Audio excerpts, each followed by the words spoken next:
I have worked a lot with people who are trapped in pornography and want to be free. I would love your advice here. 2 questions. One would be, why should young men quit porn? And then what's your advice to young men who feel like it's just inevitable? Like I started when I was young. I've tried all the tricks and tips. I don't know how to stop. I keep promising myself I'll stop, only to go back like a dog towards a vomit. So first of all, why should they think about quitting porn first of all? Well, no one ever quits anything. They replace it with something better. Okay. Right. I mean, that's... So let's say alcoholism. Let's start with alcoholism. Well, why do people drink? Well, if you like alcohol, that's a stupid question. Like, I really liked alcohol. It was pretty bloody obvious why I drank. Why?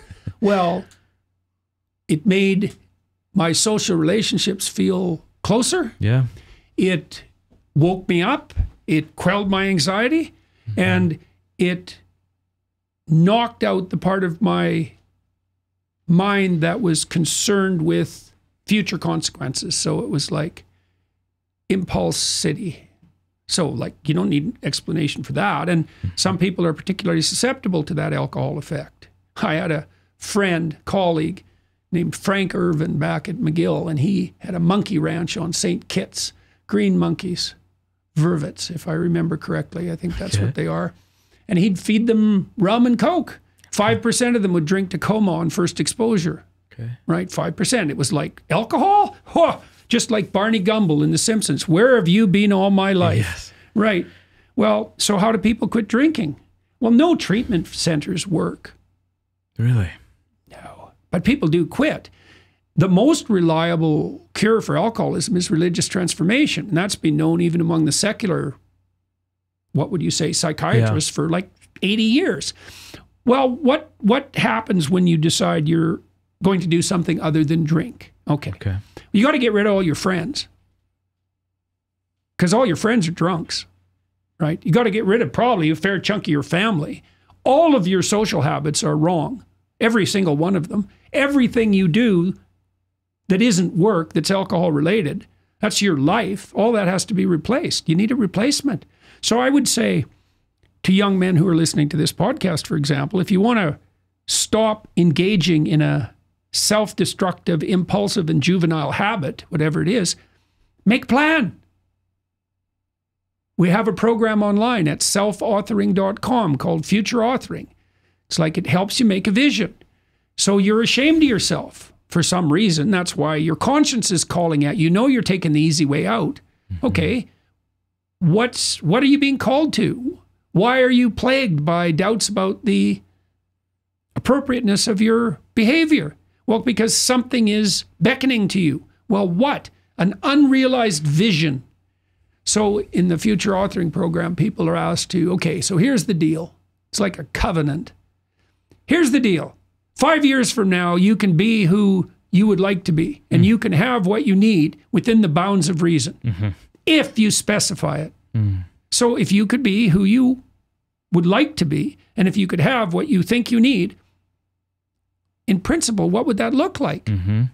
Well, that you start specify targets. So we say, well, write it down for 15 minutes. Don't get too self-critical. Just think, you know, we ask questions. Who do you admire and why? You know, and what do you think you need and why? And what would you want if you could have it? Then we have people do the reverse. Okay, now picture yourself 5 years out, and you've let your bad habits take full control, but you're 5 years older. Right. So what does that look like? Well, it should be scary. Like, what's the little hell your whims are aiming at? So what are you? You're the 35-year-old creep at the bachelor party who's still involved with pornography, who still has the mind of a 16-year-old and is getting kind of perverse around the edges because everything he watches is getting a little more brutal, right? You're that kind of scum rat creep. That's your destiny. You want that? Think about it. Think about exactly what sort of hell you'd involve yourself in. You know, you bloody well know where your bad habits are likely to. Some people end up on the street. Some people that women end up as hookers.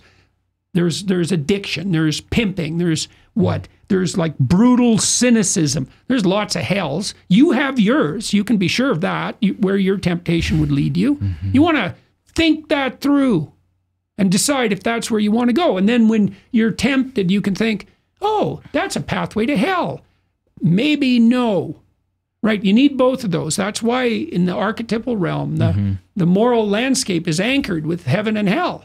You need something to run the hell away from. Yeah. Right? Because that avoidance motivation, all that negative emotion, that's really useful. Okay. Like anger's part of that too. Yeah. You want to have that Motivate behind you. Yeah. Damn right. You want your fear, you want Satan behind you, Yes. pushing you forward. Okay. Right? Exactly. Not in front of you, barring your way. But there needs to be something to run to. Well, that's the other thing, is that gives you incentive pleasure. And that's exactly what drugs do. That's also what pornography does. Like technically, you experience a dopaminergic release in relationship to a goal.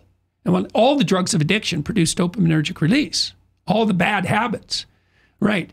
You got to replace that. Well, with what? Movement towards a valid goal. Well, what's your goal? Well, then we ask people in the program, it's like, okay, what do you want in a relationship? Like if you could have what you wanted, what would it look like? Think about it, vision it, envision it, imagine it, let it reveal itself to you, right? How would you like to structure your friendships? What would you like to do to put your family in order? You know, how would you aim with regard to your career? How would you educate yourself? How would you take care of yourself mentally and physically, assuming you were, trying to do what was good for you, like you liked yourself, which is a very difficult thing to pull off. Yeah. How could you serve your community? Flesh it out. Also, a massive thanks to Hallow for sponsoring this podcast. Hallow.com/Matt Fradd is where you want to go if you want to try out their entire app for 3 months for free. It is an absolutely fantastic app. They actually have all of my audio podcasts on there right now, so you can listen to them over there. They have Catholic lo-fi, meditation, amazing stuff. Hallow.com/Matt Fradd to get 3 months for free. Hey, thanks so much for watching this clip. If you want to watch more clips of me chatting with Jordan Peterson, click these videos somewhere here on this screen.